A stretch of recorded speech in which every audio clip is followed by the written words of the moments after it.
Hello everybody, Frank here. This is sort of part two of my FPV rig, and what you're looking at here is the finished product of what I was doing for the last video I showed you. You can actually see the receiver there, how I did that. Took the wires off of the receiver here and ran them into this paint tray that I have here. Same thing with this here, into the paint tray. Drill the hole. Here's all the wires and stuff in here. I used some zip ties to secure all the wires and everything. There's all the battery tucked in here, all the wires. Zip ties through the side to secure everything, 2 zip ties in there.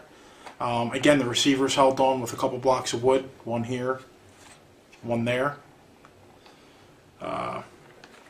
It's the monitor, as I just showed you guys yesterday, but this is all the wiring. This is everything all hooked up. I flew with this yesterday. I did pretty good successfully with it yesterday. I did have one pitfall. I'll show you that. Let me power this up real quick. I'll show you. There's the red light on the receiver, and there's the screen. No signal. That's because the GoPro is. I'm downloading some stuff on my computer from the GoPro. But that's it right there. You see the monitor's on, and let me disconnect this now so we're not losing the battery. The Y harness in there. All the wires tucked in there, DX6i. Again, this is an old paint tray that I had. I've had it for, I don't know, 5-6 years. Just a small paint tray, and like I said, I guesstimated when I told you about $6 to $10 for it. I don't know how much they actually go for. I haven't had a need to pick one up, but I found this in the basement. Wasn't using it, and it looked like a console. I mean, if you take a look at it, you can actually see it. Looks like a console, you know, the way it's shaped. And that's what I was picturing. The monitor up here, you know, the monitor up here and everything else down here. And that's what I looked at. So that's where we're at with this. It works. Again, it's not a solid piece, but I mean, let me rephrase that. It is a solid piece. A little movement here and there, but for the most part, I mean, this is it. You can cut some foam and put some foam here on the edge here if it's not gonna, you know, if it's too much for your hands.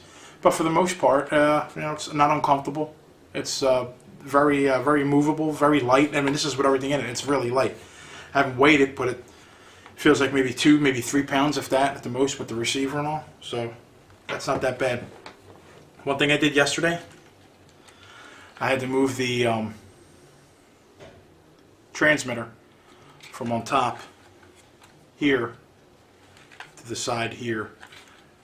We all know what's right underneath here, right? The GPS chip. Everything's sitting right up on there. And I had the receiver sitting right up on top of there, blocking the signal. So I had to move it. Wasn't getting GPS lock. So, you know, I flew it without the GPS lock in stability mode. Wasn't really happy with it. Again, because I'm new to this stuff, and helicopters and quadcopters, I mean, you know, in stability mode, with GPS lock and stability mode, it's pretty good. In smart mode, it's excellent, you know, especially for me. So I wasn't happy with flying it out of GPS lock. So moved it down here, got GPS lock, and then, you know, the normal minute and a half, and it was fine. So I flew it around, and I got some video, but wasn't really impressive, so I didn't bother uploading it. But I will get some more video on it.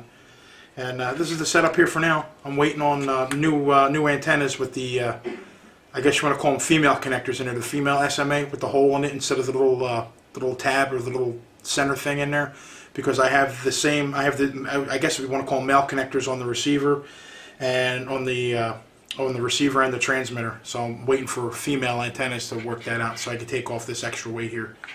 But got a new signal, got a new channel, and I was able to get about 300 yards, 200 to 300 yards of flight on the video with the 200 milliamp 5.8 transmitter and receiver. I'm going to try some more flight and see how far we can go, a little bit farther. See if we can do anything today. It seems like a pretty clear day. There's a little bit of wind out there, but this thing handles wind great. It's really excellent. I mean, I'm really impressed with the way this thing actually compensates for the GoPro hanging off here, and it's a really well engineered machine. You know, as far as build, I mean, you know, people are complaining about the build or the material, but remember, they're trying to build something as light as possible, so this way they can maximize the amount of lift and the amount of flight time. So that's being said, that's really it. There's this here that I showed you guys, and you know, put some videos up, stuff you made, the FPV systems. I mean, this is what I got. This is what I came up with for me, and this is what's working for me. And you know, you can put this on a desk. You can mount it on a tripod if you want to drill some holes in here and mount it on a tripod so you can get that FPV base station feel. Whatever you want to do. So so that's it.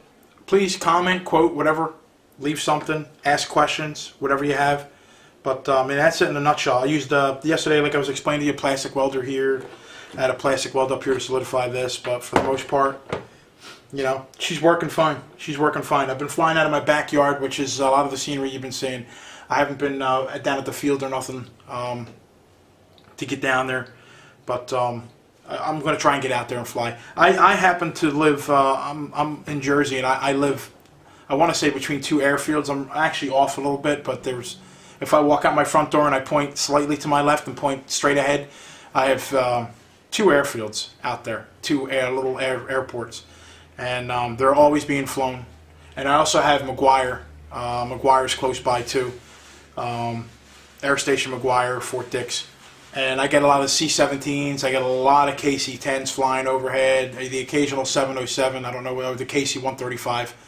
But I get a lot of them flying overhead, but mainly the smaller planes. I actually had one yesterday, not yesterday, but last week sometime. I had the QX up, and I'm telling you, it was either plus or minus 15 or 20 feet that this plane missed the QX by. And I had the GoPro on it, had it rolling.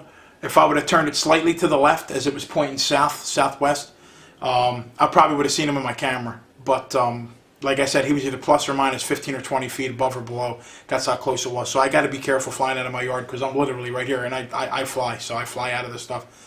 So that's why I want to go over to where this little field is. It offers maybe a mile or two more. So when they climb out on takeoff, might get a little more altitude. I got to just be careful. I was thinking about putting strobes on this, so it's a lot more seeable, or doing something to it. So we'll have to see how it goes. But hey guys, thanks for watching. Again, it's my FPV rig, and this is what I'm working with. Plastic paint tray. Remember, non-metallic, so no interference for anything, and it's working great. The only metal I got are the 4 screws here holding the tray in for this. But all in all, that's it, guys. Thanks for watching. Comment, leave a note.